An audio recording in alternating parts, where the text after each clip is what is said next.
We've added an option that will allow you inside the operation of edge deburring recognition to recognize already defined chamfers on the part. In the past, when we used the option of edge deburring recognition, we were only able to pick up the sharp edges as shown over here. So we were able to do these corners over here, but these areas over here were not done.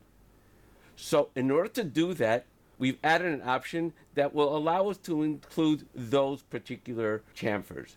If we go into an operation, and I'll just do save and copy on this past one, and I'll create a new geometry. This time in the geometry, you'll note we have the option called limit angle of recognition. I'm going to leave it at 45 as I know that this is a 45-degree angle. I can also set this between limits, say 46 to 44 if I wanted to, if I wasn't sure, and just pick on the part. What will happen is it'll only do those particular edges.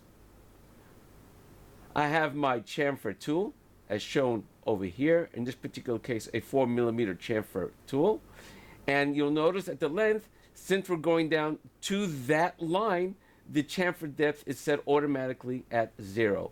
And in the technology, all I have to do is just set the constant cutting diameter. Let's do save and calculate. And as we run our simulation and the part, you'll see the tool will run along only those edges that have already a chamfer designed on it, milling out those edges.